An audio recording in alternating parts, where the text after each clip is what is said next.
Olá, alunos e alunas de Direito Constitucional 2. Hoje nós vamos trabalhar a arguição de descumprimento de preceito fundamental, a ADPF, que foi estabelecida originariamente no texto constitucional, no artigo 102, parágrafo único, e que posteriormente, em razão das diversas emendas à Constituição, se transformou no artigo 102, parágrafo 1º.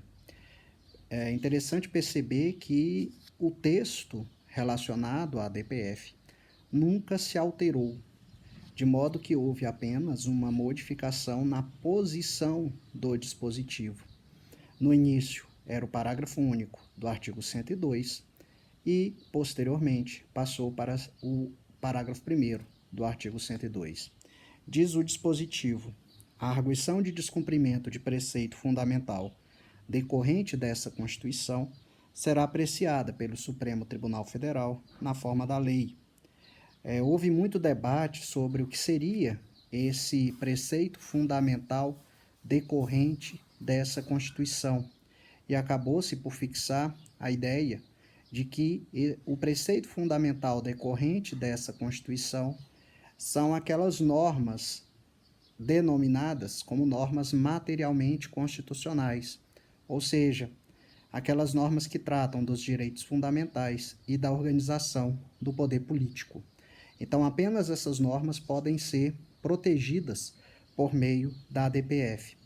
Além disso, existe o princípio da subsidiariedade na ADPF, ou a regra da subsidiariedade. Significa dizer que só cabe a ADPF quando não couber nenhum outro mecanismo de controle concentrado de constitucionalidade, seja ele federal ou estadual.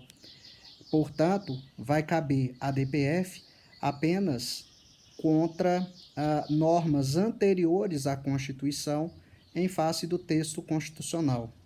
Embora o Supremo aceitasse também a DPF de normas municipais em face da Constituição Federal, ele passou a restringir esse posicionamento, entendendo que a subsidiariedade vai também se relacionar à questão da possibilidade de impetração de representação de inconstitucionalidade. Ou seja, se couber a representação de inconstitucionalidade no âmbito do controle concentrado estadual, não cabe se falar, portanto, em ADPF.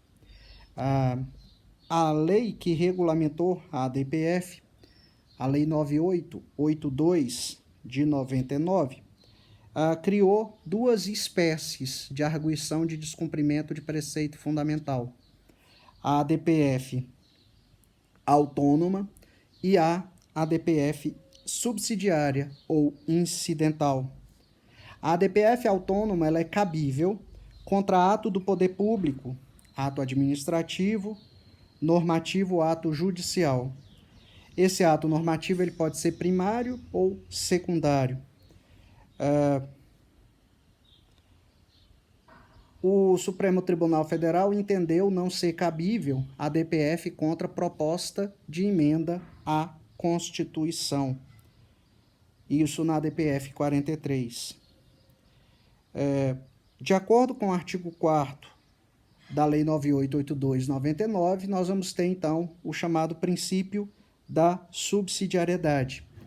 Somente será possível impetração de ADPF quando não houver outro meio capaz de sanar a lesividade. E aí o Supremo acabou fixando a ideia de que, se não for possível outro mecanismo de controle concentrado, caberá então a ADPF. Os legitimados ativos para a impetração da ADPF são os mesmos da ação direta de inconstitucionalidade, do artigo 103.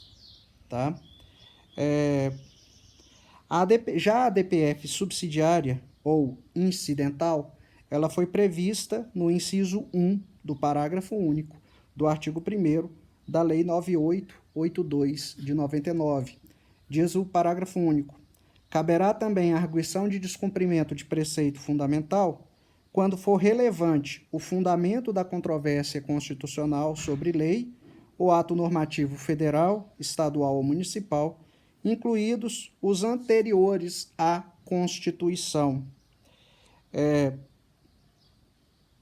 E aí é preciso, né, fazer uma interpretação que compatibilize esse dispositivo para evitar que ele acabe por reduzir, diminuir o critério difuso. E aí a posição dos professores Lênio Streck e Bernardo Fernandes são as mais interessantes nesse sentido. Então, os respectivos autores vão entender que esse dispositivo deve ser compreendido no sentido de que não se aplica à controvérsia constitucional concretamente já posta em juízo, para não transformar a DPF em instrumento de avocação de processos, o que violaria o controle difuso de constitucionalidade. E ainda, o dispositivo deve ser lido no sentido de que a controvérsia constitucional somente pode dizer respeito às hipóteses de descumprimento de preceito fundamental. E assim, né, se compatibiliza a DPF subsidiária ou incidental com o critério difuso, sendo um mecanismo interessante de diálogo entre o critério concentrado e o critério difuso. Então é isso, pessoal, e nos vemos no nosso próximo vídeo. Até lá!